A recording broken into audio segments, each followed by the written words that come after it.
Who are the top 12 Dynasty wide receivers? We're talking about all that and more on today's episode of Locked On Dynasty. You are Locked On Dynasty Football, part of the Locked On Podcast Network. Here are your hosts, Matt Williamson and Ryan McDowell. Thanks for making Locked On Dynasty your first listen every day. We're free and available on all platforms. This episode is brought to you by FanDuel Sportsbook, the official sportsbook of the NFL. Make every moment more. Visit FanDuel.com/lockedon today to get started. Welcome to the Locked On Dynasty Football Podcast. I'm your host, Ryan McDowell. You can follow me on Twitter at RyanMC23. Joining me as always is Matt Williamson.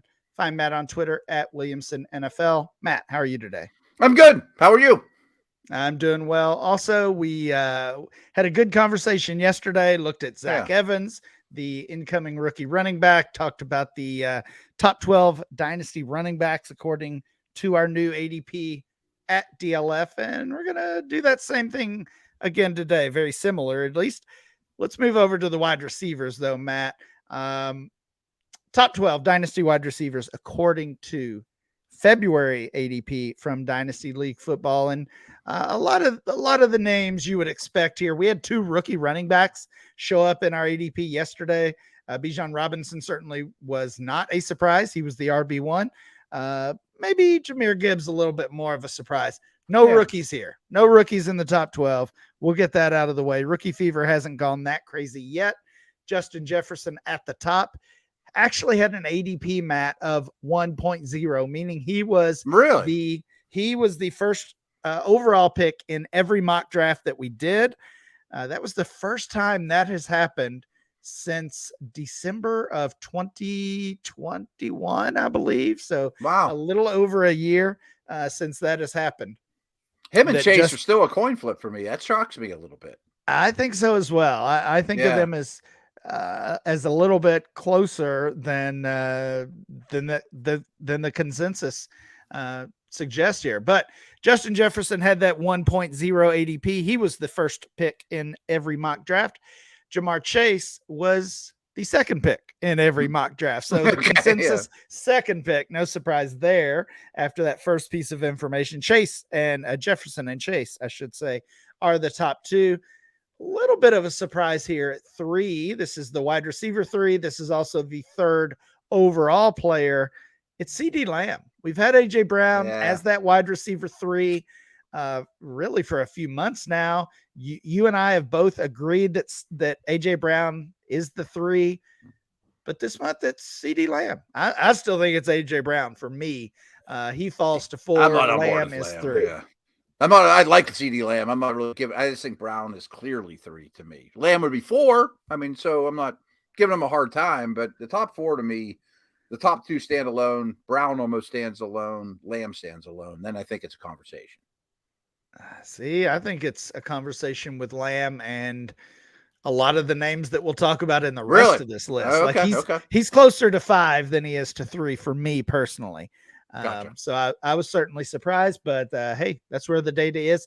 These 4 wide receivers are the top 4 overall players in our ADP: Jefferson, Chase, Lamb, and A.J. Brown. The guy we talked about yesterday, Bijan Robinson, 5 overall. And then we see some alternating between those running backs and receivers. Our wide receiver 5, though, is Jalen Waddle. Matt, I don't really have any complaint or issue with that necessarily, but if you look at how the actual ADP breaks out, and again, you'll find that on DLF very soon, Waddle ends up with an ADP of 9.17, and it's like 2.5 spots ahead of the next guy, Garrett Wilson. So there's a teardrop between Waddle and these next guys, and I'm not on board with that either. Like I said, I'm fine ranking Waddle as the 5 or this highly, but I think it's a conversation between these next 3 names: Garrett Wilson at 6, Amon-Ra St. Brown at 7, Chris Olave at 8. To me, I see all 4 of those, and honestly, I would even throw CeeDee Lamb in there as well. I see all 5 of those guys bunched up in one big tier, but that's not what the data suggests. Okay. I do like Lamb better than those guys. I think those four, when I saw this list initially, I was like, oh, it looks like Wilson and Olave are finally moving up and getting the respect they deserve. And I thought the same thing, that Waddle, Wilson, St. Brown, and Olave are their own tier to me. And I could kind of mix them up in any direction you want. To no fault of Waddle's, people might remember we did the Dolphin show a month ago or so, and I have concerns about the direction that team is going. That worries me a little bit more than, they don't have a lot of cap room. They need some stuff. What's Tua's situation? I think there's more questions around the Dolphins than many might realize on the surface. And we ended that show saying, I think a lot of these guys are sells. Yeah, and maybe that's stuck in the back of my mind. We had some pretty ugly split stats. Jalen Waddle with Tua and without. And over the past month or so, we haven't really gotten any. We haven't gotten any good news when it comes to Tua, and obviously they're not playing games. They're not submitting injury reports or anything like that. But it's about time to talk about a contract extension, and at least publicly, those talks are not going on, which is not an encouraging sign either. Good point. So that's your top 8: Jefferson, Chase, Lamb, AJ Brown, Waddle, Garrett Wilson, Amon-Ra St. Brown, Chris Olave. Let's finish off this list. T. Higgins is 9. We've heard the the trade talks. I think I don't see that crazy. I don't think that's happening. This is our second Cincinnati Bengal on the top 12, our second Miami Dolphin on the top 12, Tyreek Hill. So he would have some of the same concerns that you mentioned with Waddle, but also a little bit older, not scary old, but maybe another strike against him. DK Metcalf is the wide receiver 11. Stephon Diggs is your wide receiver 12, your last wide receiver 1. Matt, what do you think about the last 4 guys on that list? I'm not saying they belong, but no Devontae Adams, no Cooper Kupp. You can win a lot of games with those two in your starting lineup. You know what I mean? They're highly productive dudes in their prime. They're both coming off phenomenal runs lately, and it's a little disrespectful for me. I haven't seen DK Metcalf this high since we've done this for a while, and I do think Geno will be there, which is good for him, and I'm a DK fan. Did you see that jump? Did you see the jump and catch from DK? No. You gotta find this. There's a video. I think it's from NBA All-Star Weekend. There's a video of him leaping up to catch a football, and it has been debated as to whether that was real or not. If it's real, it's amazing. I don't know. I'm not good enough at spotting Photoshop or any of those, anything like that to know for sure. But he's pretty amazing. Yeah. After that video circulated, and after I believe he won the MVP of the celebrity NBA game, he got a call from the league office. He will be getting drug tested this week after that. And that is legit. That actually happened. So that's Matt, crazy. you gotta go find that video. You must have been I'm sure for the past few days. I'm sure. I just have to mention to my 16-year-old. He'll tell me all about it. He's seen it. He's seen it. Oh for yeah, sure. No doubt. You mentioned Adams and Kupp as the guys not on this list. There's more than 12 wide receivers we love, so it's tough to squeeze them all in. But we always have the conversation of Hill, Diggs, Kupp, and Adams. 2 of them made it, 2 of them did not, so that raises an eyebrow. But there's several young guys collectively dropping though. Yeah, several young guys just on the outside looking in as well. Devontae Smith is the wide receiver 13. Drake London is in that range. There's Cooper and Adams, or Cooper Kupp and Devontae Adams as well. Deebo Samuel, and then we get our first rookie. He's in that wide receiver 2 range. Jackson Smith and Jigba is the first rookie receiver, right after Deebo Samuel, right before Michael Pittman. Does that feel about like the right spot for JSN? I think so. I think he's going to be my 1, and that's a good neighborhood. I'd rather have Deebo. I think I'd take him over Pittman. So, yeah. Yep. There you go. Those are your top 12 Dynasty wide receivers. Right after this break, we're going to be talking today, Matt, about Josh Downs, a player I'm pretty excited about. That he's our rookie profile for today.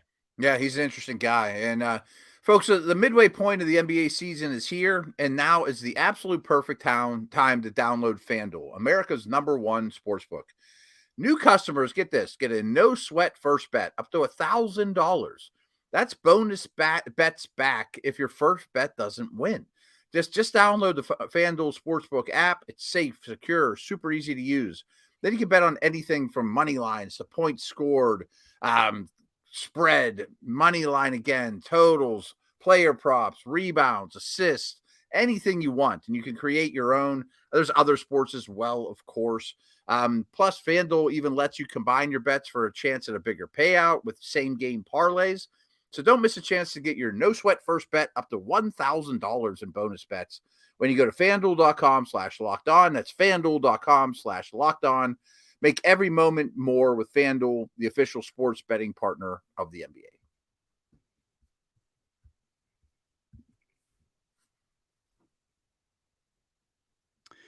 Matt, let's talk about Josh Downs. Downs is the wide receiver from North Carolina, 5'10", 175 pounds, 21 years old as he enters the NFL. He was a 4-star recruit from just outside of Atlanta, Georgia.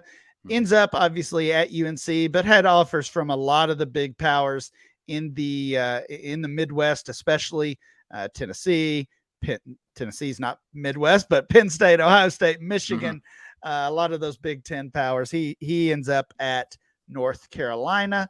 Not much of an impact as a freshman. Of course, you think back to that North Carolina team.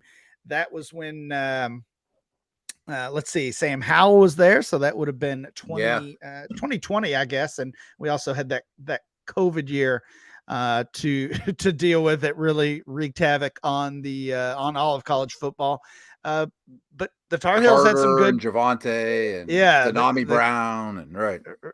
They had some bodies there for sure. Oh, yeah. So as a freshman, only 7 catches for 119 yards and 3 scores. The 3 scores on only 7 catches is notable. He gets in the end zone a lot. That's really what we've seen throughout his career. From freshman to sophomore year, he explodes. 101 catches, 1,335 yards, and 8 touchdowns as a sophomore, and then finished off his career with 94 catches, 1,029 yards, and 11 scores. So big-time production from the slot receiver for the Tar Heels. And as I mentioned, 22 total touchdowns in 3 seasons, including really hardly even playing as a freshman. He finds the end zone. He absolutely does. He's a very good football player. There's a lot of positives.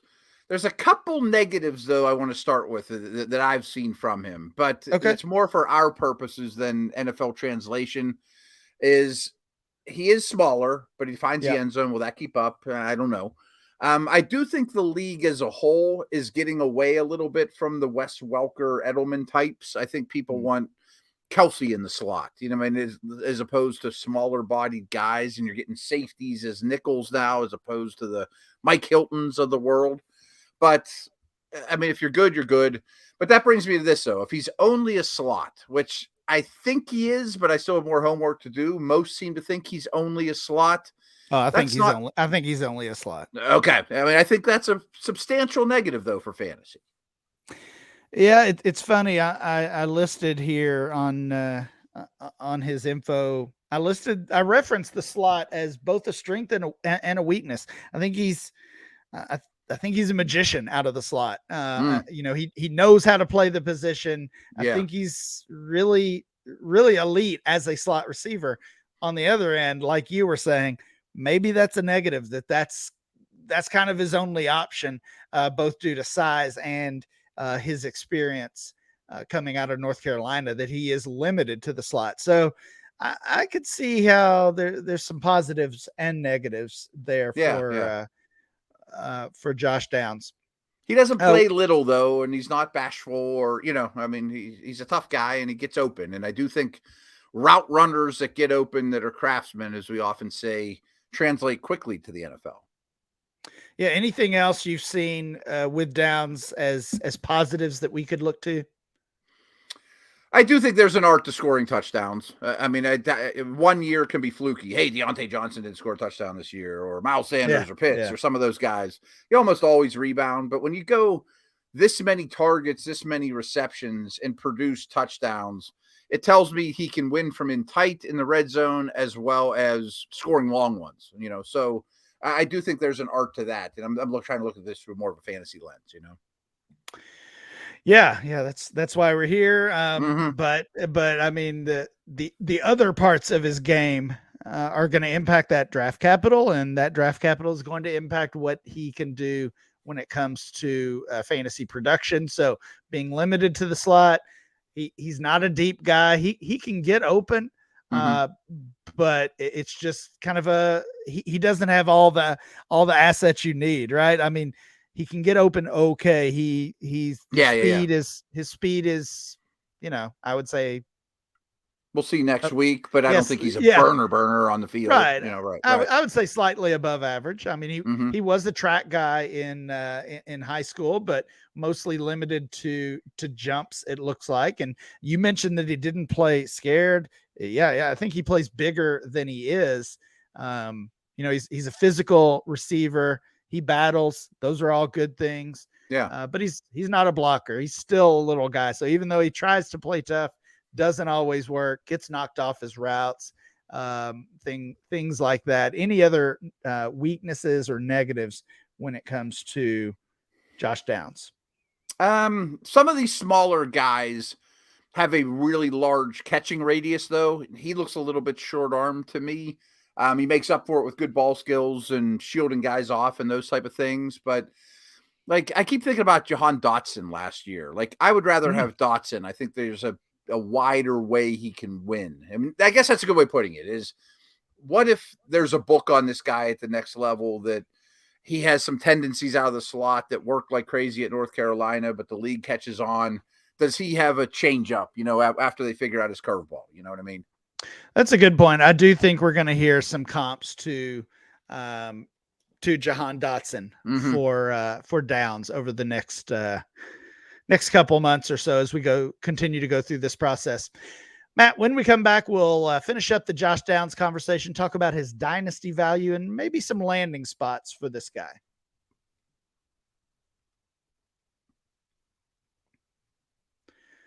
All right, Matt. Josh Downs, currently at DLF, 9 overall. So we're ranking him as a potential first rounder in rookie drafts. He's the wide receiver 4. So we've talked about those big 3 over and over: Jackson Smith and Jigba, Jordan Addison, Quentin Johnston.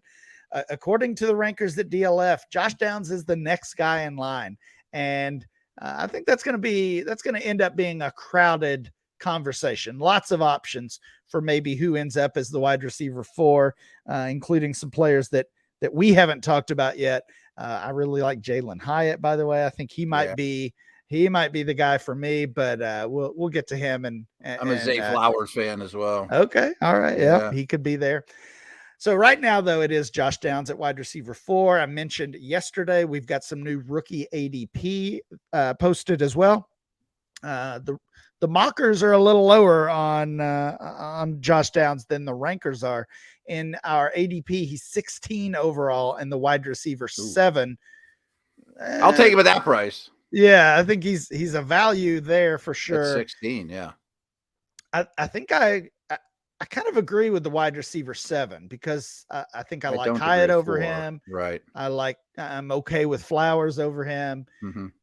But 16 overall feels way too low. So I'd feel better maybe at like 12 overall or 13 overall, but still is the wide receiver 7. Basically, I'm saying I think there's probably some day 3 running backs coming in ahead of Josh Downs right now that maybe won't end up being there. Like we talked about Evans yesterday, maybe he's a day 2, probably a day 3 back. They shouldn't be 5 spots different to me. I mean, if I can get Downs at 2.04 in my rookie draft, sign me up right now. Yeah. And, I like Hyatt better as a player. I think Downs will get more targets than Hyatt, though, right off the bat. Yeah. Well, I mean, Hyatt's a certain type, Yeah, that's the difference in their role. I think that's very fair. But again, we've got to factor that in. It's Will Fuller versus Jahan Dotson type games. Right. And one of them is a little more exciting and it might hit that big play, but the consistency is so important. Any landing spots that come to mind when you think about Josh Downs, who could use a slot upgrade, or just what type of offense he would fit well in? Seattle, New England. Aren't we scared of wide receivers in New England? Yeah, or is it just opportunity rules? Yeah, I'm just spitballing off the top of my head. Yeah. Chicago. Okay. I assume Cobb won't be back in Green Bay. Oh, Green Bay be nice. With or without Rodgers, it'd be real nice. Yeah, I was going to say the same. Yeah. The point is that it sounds like there's plenty. Lots of teams need a wide receiver. Lots of teams specifically could use a slot wide receiver, which is what we're projecting for Josh Downs. Yeah. Sounds like this is it would shock me if he doesn't make an impact as a rookie. I mean, I don't know that his career ceiling is super high, but I think Team X will be happy with him after his rookie year. He's not in NFL mock drafts for the most part, not showing up certainly as a first rounder. You expect him to be guy. Yeah, you expect him to be a pretty high second rounder then? Yeah, I think he's definitely top 50, maybe 35 to 50 in that neighborhood. And again, that's kind of where we were expecting Jahan Dotson to go this time last year. He ends up being selected much earlier than most of us projected. So, maybe Downs follows a similar path. The free agent wide receivers, as we've said before, is a pretty gross list. So you made the point here a couple weeks ago when I had some doubts about one of these rookies that they're going to end up getting maybe surprising draft capital because teams are not going to find wide receiver help in free agency. I thought that was a great point, and that could result in these borderline guys, borderline meaning not first round locks, Zay Flowers, Jalen Hyatt, Josh Downs. Maybe a couple of these guys, or even all of these guys, end up as late first rounders. That would not be unprecedented by any means. Yeah, it's funny because on Tuesday, Brian Peacock and I in our Peacock and Williamson, we were going over franchise tags and the numbers, and we started to have a good conversation about wide receivers. Like, this isn't super fantasy related, but everyone in the league talks about having a cost-controlled quarterback. That's wonderful. Russell Wilson on his first contract, Dak Prescott, take advantage now while they're on their first contract. Cost control wide receivers are more valuable than people realize.